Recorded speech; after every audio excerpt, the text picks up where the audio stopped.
If you ask someone why they think being fat is bad and they tell you it's because it's unhealthy, immediately stop listening to anything else they have to say. This belief that being fat increases your risk for disease is outdated. The most recent research in fat studies actually links dieting and weight cycling for an increased risk of disease. In fact, the reduction of adipose tissue increases your risk for type 2 diabetes, and the research shows that fat bodies are actually better at fighting diseases than thin bodies. Losing weight is not healthy. It doesn't benefit your physical health in any way, shape, or form.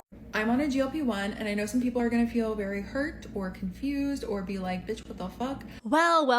Today we are talking about Anti-Diet Pilot. She is a fat acceptance, body positivity influencer who has recently come under fire because she, like many of these anti-diet and fat acceptance people, has come out and stated that she is now taking GLP1 and she's losing weight. So a few of you actually recommended this story to me, and when I saw it, I felt like I had to cover it because this is just like peak anti-diet fat acceptance hypocrisy. Like, there is a reason that we are now seeing so many like fat acceptance, body positivity people who before were all about, oh no, I love myself this way. I love being fat. I feel so confident here. I'm so healthy. All of a sudden, Ozempic comes out and they've changed their tune completely. Some of the more famous examples being one called Remy Bader, I think. I heard about her. She's also lost a lot of weight. Lizzo, of course, the body positivity queen, and Meghan Trainor, who literally made a song talking about how she loves being fat and basically skinny bashing skinny women. But this anti-diet pilot girl is special because her entire account, again, like many fat activists, right? But her entire account was about anti-diet culture and how everyone is fat phobic and even working out is fat phobic. And if you want to work out, not just to be healthy, but just for any other reason beyond that, well, that's fat phobic. Do it. You don't have to worry about me. You do not have to worry about me. This is what makes exercise fat phobic. If your motivation to go to the gym is solely cosmetic or to shrink your body to reduce the amount of body fat, I've got bad news for you, supported by substantial scientific research. Body size does not determine health. She has come out saying that no, obesity is actually healthy. And she cites, she has sources that obesity is actually healthy and that's, it's false information that being fat causes disease. In fact, if you're fat, then you are actually at less risk for disease. So I'd like to know what these sources are. Probably some study funded by McDonald's or Coca-Cola. That would be my guess. But to be fair, this is information that a lot of anti-diet and fat acceptance activists spew. Like, she is not the only activist out there. Obviously, they all say pretty much the same message. So this is not so much targeted at her. I mean, it is because the video is about her, but she's basically just standing in as the scapegoat for the entire body positivity and anti-fat acceptance movement because it's dying, well, quite literally, and also figuratively, because people are actually dying from being fat. And those that are still alive are seeing this and like, oh, you know what? I don't want to die from being fat. Actually, maybe being fat is bad. Or they get GLP-1 and they're like, oh, you know what? Now that it's easy to be skinny, I choose being skinny because it's a lot better. So really, this is just commentary on the entire anti-diet and fat acceptance movement, but we're using her as an example because she's a really good one. So basically, for those of you who have never heard of her, I had never heard of her until recently, but she is an anti-diet fat acceptance activist who I guess had a problem with an ED. I don't know which one. There once was a time when I was weighing seasonings on a scale, and now we're at Jack in the Box.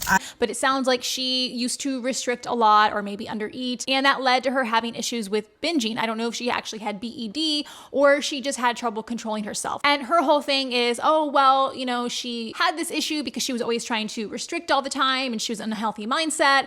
And, look, for this, I feel for her. I understand. I mean, yes, it is very possible that you can go down the bad route. I mean, if you are trying to intentionally lose weight and you're trying to diet, sometimes people take it too far or they are in a bad mindset and they end up doing things that are not healthy. That are things that people who advocate for healthy weight loss would not tell someone to do. But because of her experience, she is like many anti-diet dietitians, Abby Sharp comes to mind, who, because they suffered with an ED, then they think that anyone who wants to lose weight, anyone who watches what they eat, anyone who wants to eat a certain way must have an ED. They must be struggling. They must be fat phobic. So that's my first problem with her, okay? Again, I feel bad that she suffered with something. Again, I don't know exactly what it was, but just from all the videos I have seen on her TikTok, it looks like she has now gone the opposite way, where it looks like she was restricting too much before, to now she is making a point to eat anything and everything.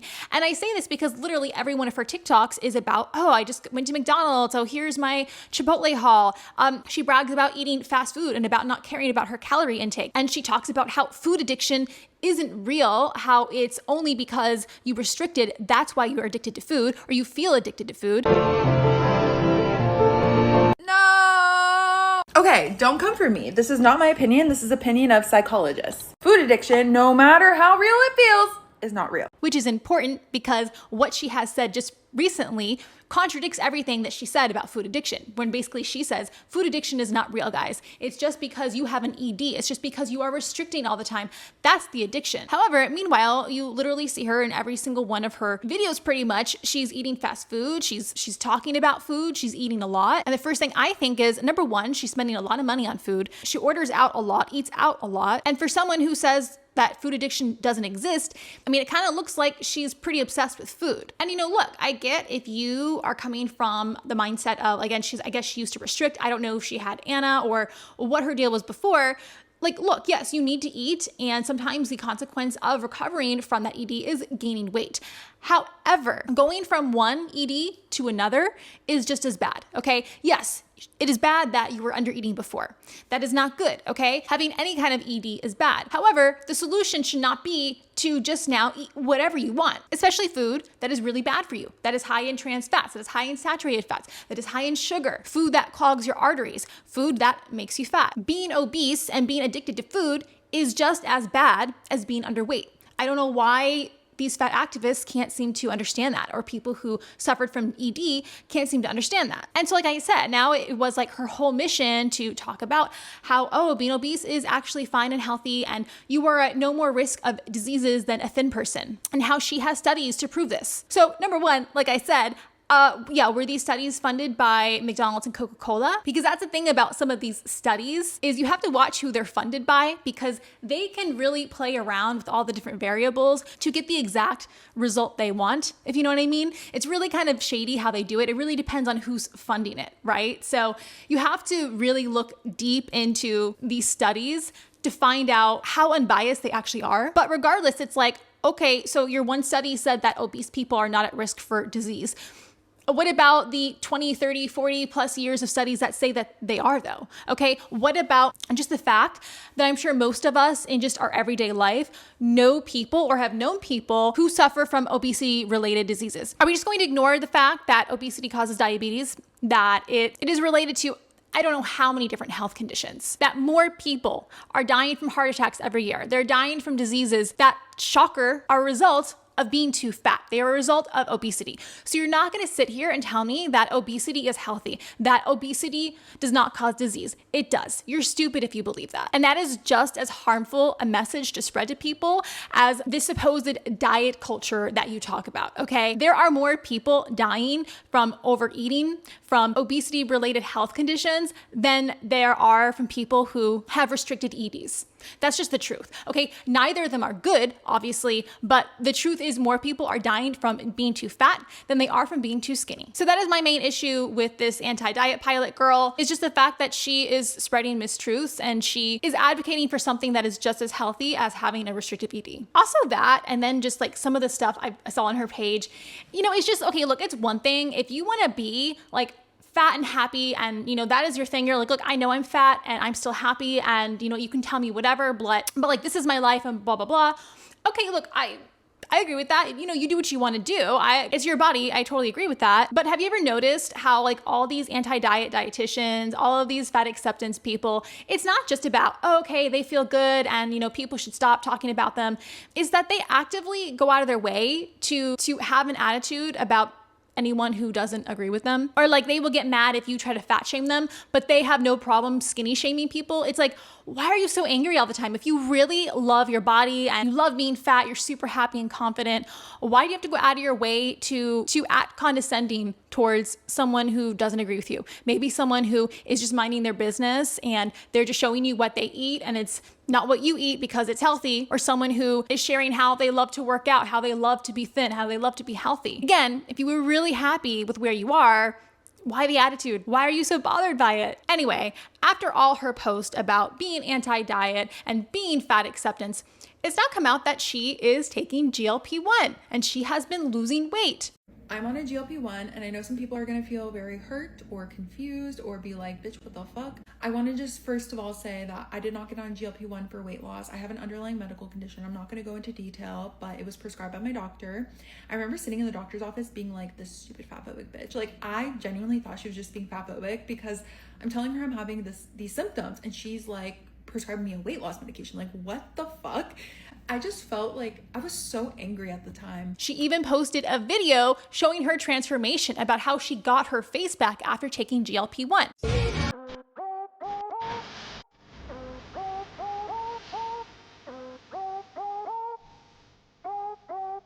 So as you can imagine, many people called her out on this because, hey, she has been promoting loving your body at every size. Fat is healthy, fat is good. But now she is taking Ozempic because of a health condition that she does not wish to disclose with us. And you know what? That's probably true.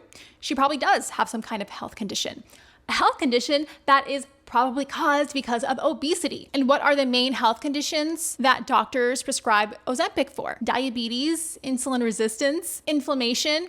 I mean, all these things that are, shocker, caused by obesity and eating too much. And she even describes her experience in talking to the doctor, I guess talking about her symptoms. And she makes a comment like, oh, this fat phobic bitch, like she's gonna say something about my weight or she's just gonna listen to my symptoms. And she recommended Ozempic because she's fat phobic. And this again is not something that is just unique to her. Again, I've heard this from so many different fat activists and anti-diet dietitian people, is that they get mad at doctors for suggesting that, hey, maybe your diabetes, maybe the fact that you're out of breath, maybe the fact that your joints ache, maybe it's because you're 350 pounds. It's like doctors are not supposed to say that. It's like, it's fat phobic. And their argument is that, well, not everything is caused by obesity and our symptoms get overlooked because we go in there and the doctors just immediately think that we're having a headache or we're having a backache because we're obese. The reality is that being obese can cause hundreds of symptoms. It can be the cause of almost all common health problems. So if you go to the doctor complaining of high blood pressure,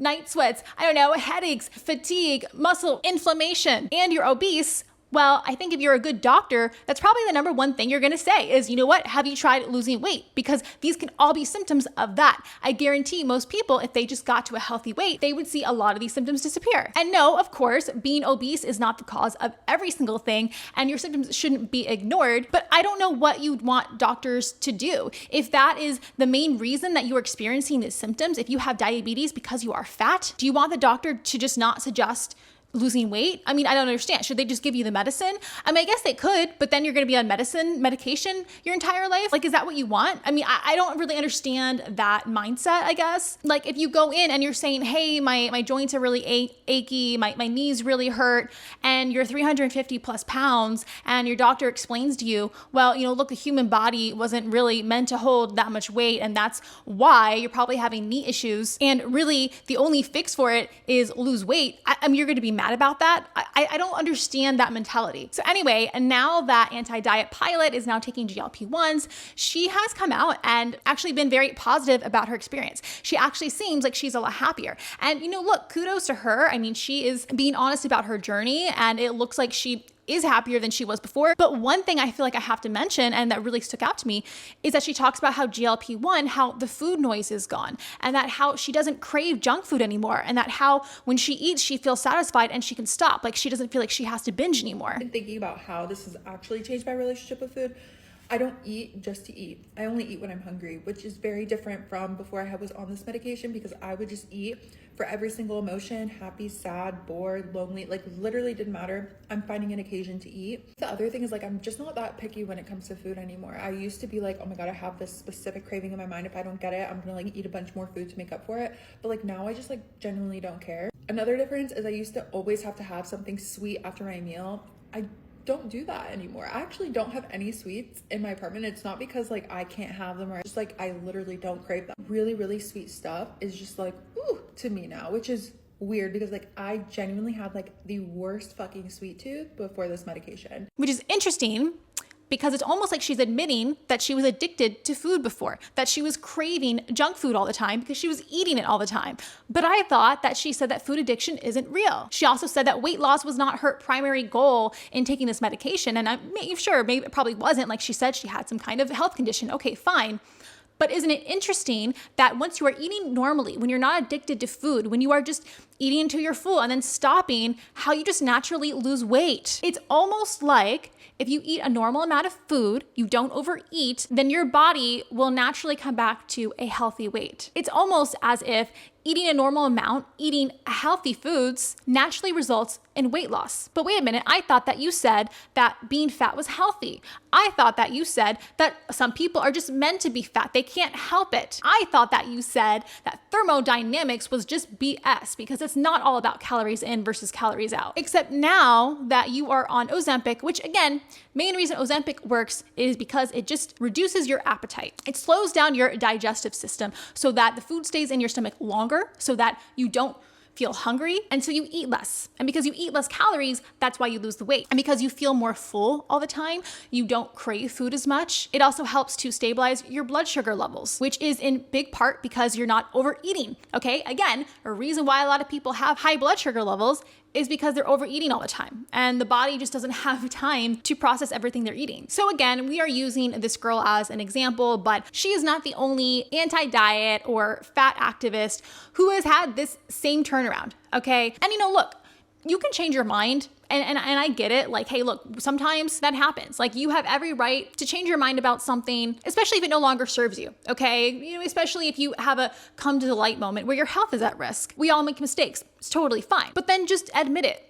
Okay, just admit it then. You can just admit that you were wrong. Admit that being fat isn't healthy. Admit that you were not as happy as you thought you were. And that's just what I can't understand. I'm sure some of them have. I think that there have been some, previous anti-diet or fat acceptance people who have come out and admitted that they're wrong, right? But a lot of them are still sticking to their guns about, oh no, I only did it because of health reasons. But then it's like, okay, you only did it for health reasons, but then refuse to admit that being fat is actually unhealthy then. Why can't you at least admit that? And it's the same thing with like Lizzo and Meghan Trainor. So both Lizzo and Meghan Trainor both had their own weight loss experience. I think Lizzo did it naturally, which I believe that she did. Some people don't. They think she's on Ozempic, but I don't think so, because her journey looked more natural and she's been in the gym. So anyway, good for her. And maybe by this point, I don't know, she has come out saying that she wasn't as healthy before. But I think definitely in Meghan Trainor's case, it's like they are both willing to admit like, oh no, I feel really good and healthy now. And they do. They look amazing. They, look like they're really healthy, but they refuse to go back on their statements of what they said before though. Refuse to admit that being fat isn't healthy and that maybe it's not ideal.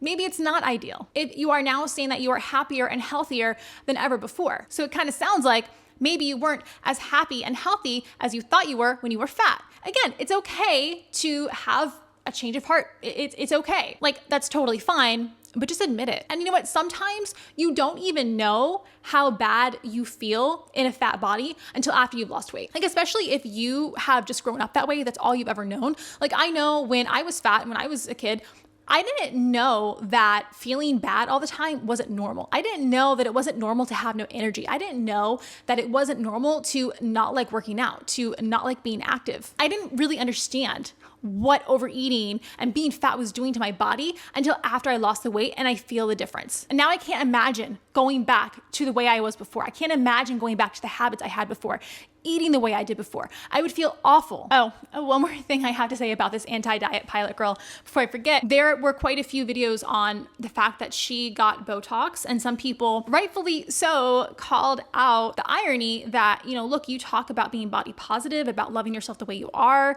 but you're getting Botox Botox. Isn't that kind of contradictive? Meaning, taking care of your skin does not mean you hate yourself. Like, I need to know how many buildings you jumped over to get to this conclusion. Anyone who engages in visually altering activities, therefore is not body positive, makes no fucking sense. That means anyone who whitens their teeth hates themselves. Anyone who gets their hair done in a different hairstyle hates themselves. Anyone who dyes their hair hates themselves. Anyone who puts on a new outfit hates themselves. And in several of her videos, she goes on this whole reel of like, oh, that's just not the same thing. You know, look, getting Botox doesn't mean you hate yourself. Whitening your teeth doesn't mean you hate yourself. I mean, look, I agree. I don't think so either. I don't think changing your appearance means you hate yourself.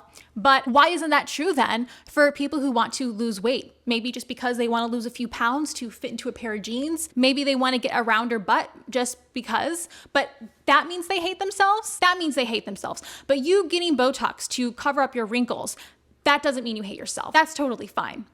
Do we not see the irony here? Anyhow, guys, that's all I have for you today. Thank you for the people that recommended this story to me. I just, this is part of the reason why I wanted to start this channel, is because I just see too much of this nonsense online.